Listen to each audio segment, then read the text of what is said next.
चलिए खबरों वाले स्टॉक्स की तरफ बढ़ा जाए और सबसे पहले जो बदले ग्लोबल समीकरण जो नीरज वाजपेयी बता रहे थे उसी पे उतरा जाए।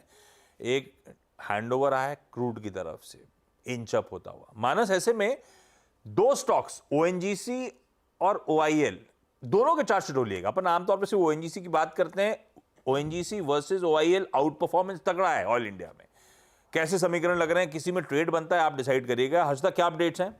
यहाँ पर मिडल ईस्ट में जिस तरह से टेंशन्स फिर से एस्केलेट होते हुए दिखाई दिए हैं, उससे एक थोड़ा सा इम्पैक्ट आता हुआ और कच्चा तेल फिर $80 के पार $81 पर पहुंचता हुआ दिखाई दिया आशीष। तो वो थोड़ा सा एक सेटबैक देखने को ज़रूर मिल सकता है। इसीलिए हमने देखा है आज ऑयल इंडिया ओएनजीसी जैसे स्टॉक्स आप रेडार पर रखेंगे। दूसरी तरफ आप वो भी काउंटर्स रेडार पर रखिएगा जो ऑयल को एज एन इनपुट यूज़ करते हैं, जिसमें पेंट कंपनियां हैं, एविएशन स्टॉक्स हैं। तो ये पूरा बास्केट है जिस पर आज आपकी नज़रें होनी चाहिए। क्रूड इंच अप कर रहा है तो जनरली बाजार के लिए तो बुरी खबर है, इकोनॉमी के लिए क्योंकि खराब है। पर कुछ स्पेसिफिक स्टॉक्स रेडार पे रहेंगे, जैसे अपस्ट्रीम ऑयल इंडिया ओआईएल के लिए अच्छी खबर। पर जो क्रूड के डेरिवेटिव्स इस्तेमाल करती हैं, पेंट, केमिकल्स वगैरह वगैरह, उन सब के लिए थोड़ी सी दिक्कत। पर ये सस्टेन करना चाहिए इन लेवल्स पे, तब एक्चुअली दिक्कत में ट्रांसलेट होता है। ये सेंटिमेंटली नेगेटिव तो है ही है। खैर मानस ओएनजीसी या ओआईएल, किसी की पोजीशनिंग ऐसी कि अभी भी तेजी का मन और प्रिफर्ड अगर तेजी करनी है तो कौन सा इनमें से विकल्प? देखिए दोनों के स्ट्रक्चर पॉजिटिव है। ओएनजीसी कंसोलिडेट हो रहा है, लेकिन अगर हम ऑयल की बात करें तो वो कंसोलिडेशन जोन के बाहर निकलने की कोशिश कर रहा है। तो अगर एक ट्रेड लेना होगा तो ऑयल में ओआईएल में ही खरीदारी करनी होगी। 680 के स्टॉप लॉस खरीदारी करिए। 745 तक के टारगेट आपको देखने को मिल सकते हैं। ठीक बात है। ओएनजीसी कंसोलिडेट कर रहा है, ओआईएल में लपक तेजी है। तो अगर इन सब समीकरण के बीच किसी अपस्ट्रीम में दाव लगाना है तो ऑयल इंडिया होगी प्रिफर्ड पिक। दूसरा, कल कुछ स्टॉक्स अलग अलग रीजन से खबरों में थे, दबाव में थे, उन मैनेजमेंट्स के क्लैरिफिकेशंस आए। जाइडस लाइफ, बहेती साहब आप चार्ट रेडी रखना आ रहा हूं। और दूसरा 197 कम्युनिकेशंस या जिसे अपन पेटीएम कहते हैं, गावा सर उसका चार्ट आप रेडी रखना है। ये दोनों कल धक्का खा रहे थे, झटके खाए स्टॉक्स ने। हर्षदा क्या क्लैरिफिकेशन, क्या मामला था और क्या क्लैरिफिकेशंस आए? पहले आप जाइडस लाइफ रेडार पर रखेंगे क्योंकि आज सुबह से ही कमजोरी देखने को मिली थी। जाइडस लाइफ के केस में आपको याद होगा एक पर्टिकुलर ड्रग जो कंपनी खुद मैन्युफैक्चर करती है, इनके कॉम्पिटिटर टेवा को अप्रूवल मिला है यूएस एफडीए की तरफ से कि उसका जेनरिक वो लॉन्च करे। उनको 180 दिनों का एक्सक्लूसिविटी पीरियड भी देखने को मिलेगा। उस स्टॉक में गिरावट आना शुरू हुई जब ब्रोकरेजेस ने कहा कि देखिए इससे कंपनी के बिटा और सेल्स पर खासा इंपैक्ट आता हुआ दिखाई दे सकता है। उस पर कंपनी ने क्लैरिफिकेशन दिया है। कंपनी ने कहा है कि देखिए हमें पहले से पता था कि ये ड्रग का अप्रूवल मिलने वाला है और ये फैक्टर्ड इन है। तो 9 अगस्त को जो कॉन्फ्रेंस कॉल हुआ था, कंपनी ने उसमें एक आउटलुक दिया था कि FY25 में किस तरह का परफॉर्मेंस देखने को मिलेगा। तो कंपनी बेसिकली कह रही है ये FY25 के ओवरऑल आउटलुक में फैक्टर्ड इन है। इनफैक्ट कंपनी ने ये स्पेसिफिकली मेंशन किया है कि कंसोलिडेटेड EBITDA मार्जिन इस पर्टिकुलर साल 150 basis point compare to last year बढ़ता हुआ दिखाई देगा। पिछले साल ये 27.5% था, इसमें और 150 बेसिस पॉइंट का इजाफा इस साल आने की गुंजाइश है। कंपनी ने यह भी कहा है कि हाई टीन तक की रेवेन्यू ग्रोथ देखने को मिलेगी। तो ये जो कंपनी ने गाइडेंस दिया है उसमें टेवा के इस ड्रग के अप्रूवल को जोड़कर और उसका इनके बिजनेस पर क्या इंपैक्ट आएगा वो जोड़कर कहा गया है। तो कंपनी बेसिकली कह रही है कि हमारे गाइडेंस में दरअसल ये पर्टिकुलर अपडेट वैसे भी फैक्टर्ड इन है, तो इसका ज्यादा झटका नहीं पड़ना चाहिए। लेट्स सी आज वो स्टॉक रिकवर होता है या नहीं। कल ये करीब 6% नीचे था। दूसरी तरफ पेटीएम के केस में आपको याद होगा कल दोपहर में ही हम मेंशन कर रहे थे कि moneycontrol.com की एक खबर आई थी और उस खबर में कहा गया था कि एक show cause notice Vijay Shekhar Sharma और कंपनी के बोर्ड ऑफ डायरेक्टर्स जो लिस्टिंग के दौरान थे उनको भेजा गया है क्योंकि कुछ चीजें हैं जिनका इन्होंने टाइम से खुलासा नहीं किया। अब पेटीएम कह रहा है कि ये पुराना डॉक्यूमेंट है, शो कॉज नोटिस, और सेबी के तरफ से हमारे पास ये पहले से चिट्ठी आ चुकी है, इसमें कुछ नया नहीं है।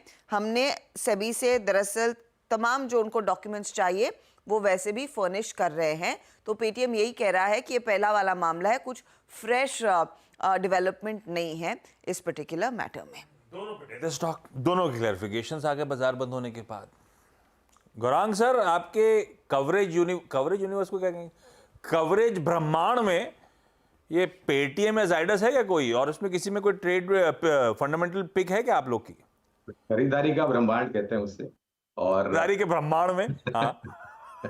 तो पेटीएम और जाइडस ये दोनों ही है आशीष। और मेरे ख्याल से पेटीएम को लेकर के जो कुछ महीने पहले परिस्थिति थी वहां से स्पष्टीकरण आने के बाद उभरा है ऊपर के तरफ। अगर आपका पुराना निवेश है तो आप बने रहे, थोड़ा बहुत खबरों के आधार पर शायद हरकत में आ सकता है। और जाइडस को लेकर के भी कल ही हमने जब गिरावट आई थी, मेरे ख्याल से 5% के आसपास की गिरावट थी कल, हमने ये कहा था कि अगर छोटी मध्यम अवधि में आपको विचारधारा नहीं रखनी है और समय की पाबंदी नहीं है तो आप निश्चिंत होकर के इस गिरावट का फायदा उठा के अपना निवेश है तो बने रहें, और जोड़ना चाहते हैं तो कर सकते हैं, और अगर किसी को नया निवेश करना है तो वो भी कर सकते हैं। ये है इन दोनों पे फंडामेंटल व्यू। पोजीशनिंग कैसी है? कल के दबाव के बाद कोई समीकरण खास बिगड़ तो नहीं गए? पहले जाइडस, बहेती साहब, कल दिन के लोज 5-6% के दबाव के साथ कैश में बंद हुआ है, कैसा पोजीशन है ये स्टॉक?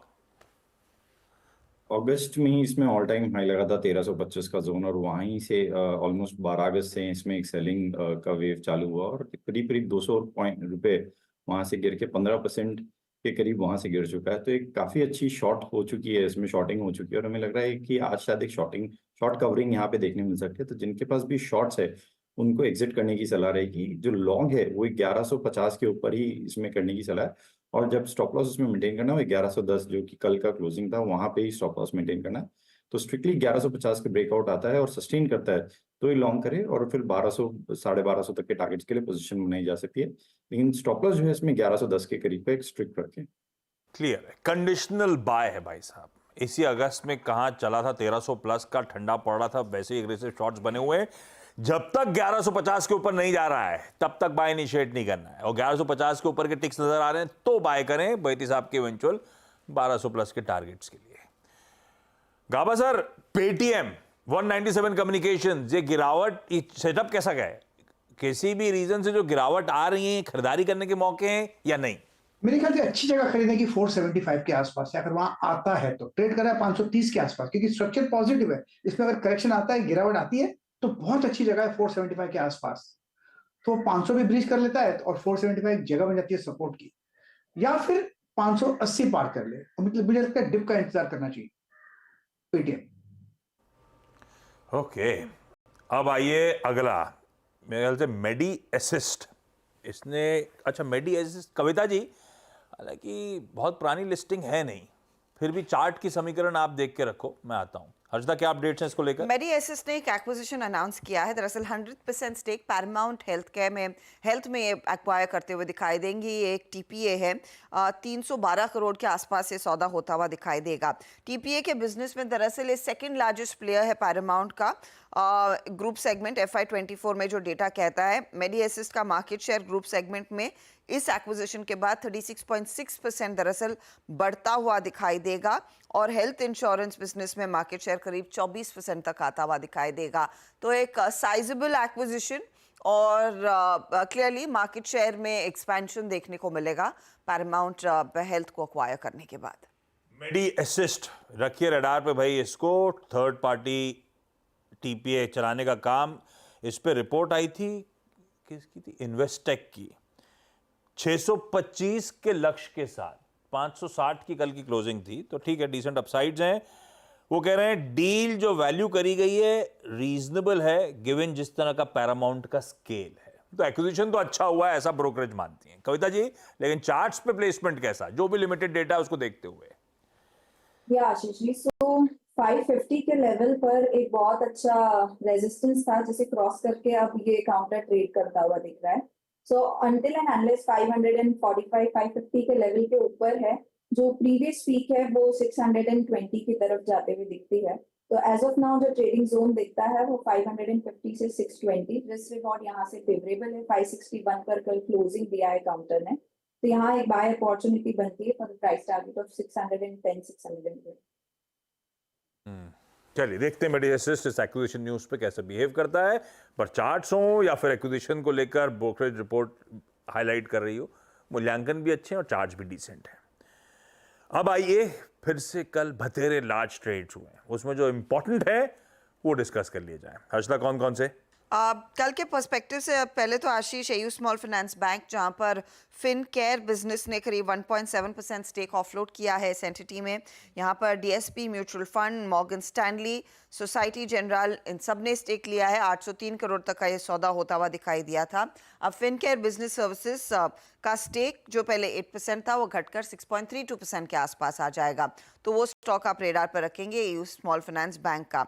इंटा आर्च बिल्डिंग प्रोडक्ट्स, ये मैं मेंशन कर रही हूँ कि कल ही इसकी लिस्टिंग हुई, एक बहुत प्रोमिनेंट लिस्टिंग थी।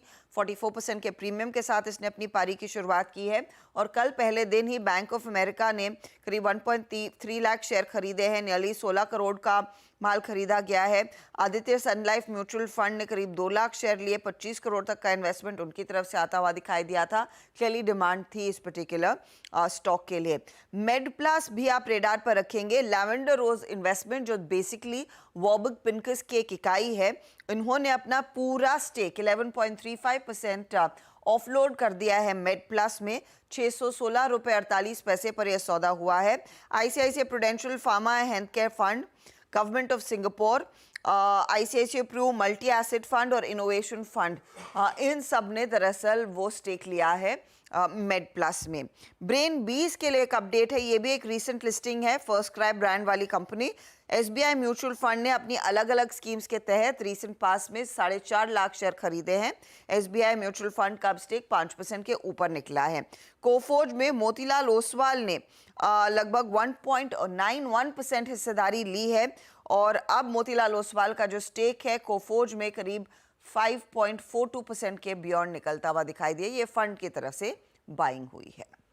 हाँ, तो इनमें से कुछ कल के लार्ज ट्रेड्स हैं, कुछ ओवर पीरियड ऑफ टाइम के अपडेट्स हैं।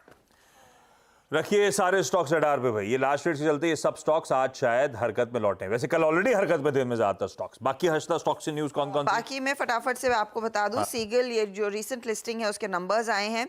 सेल्स ईयर ऑन ईयर 26% बढ़ती हुई दिखाई दी है, करीब 822 करोड़ के आसपास का आंकड़ा आया है। एबिटा में हमने देखा है 65% तक की ग्रोथ है और मुनाफा भी करीब 76% बढ़कर 78 करोड़ पर आया। तो एक अच्छा क्वार्टर सीगल ने पोस्ट किया है Q1 में। इसके अलावा आप रेडार पर रखेंगे लेमन ट्री, इन्होंने एक अग्रीमेंट साइन किया है 80 रूम की प्रॉपर्टी अयोध्या में दरअसल ये लॉन्च करते हुए दिखाई देंगे। प्रॉपर्टी इनकी इकाई कार्नेशन होटल्स मैनेज करेगी। आप रेडार पर रखेंगे साथ ही HUL tax demand notice 963 crore का इनके हाथ लगता हुआ दिखाई दिया है। TDS इन्होंने डिडक्ट नहीं किया था JSK वाली डील के बाद, इसीलिए वो नोटिस आया है। GPT infra projects QIP launch किया है 175 करोड़ का, बेस साइज 150 है, अप साइज ऑप्शन इसमें 25 करोड़ का है। इंडिकेटिव प्राइस 175 के आसपास ही आ रही है, कल की तुलना में ये 6.5% के डिस्काउंट पर आता हुआ दिखाई देगा।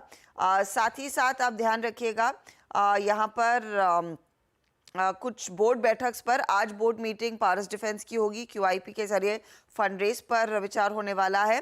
बनारी अमन फंडरेज की विचार करेगा। सितंबर 3 को अगले हफ्ते वो बोर्ड बैठक होती हुई दिखाई देगी।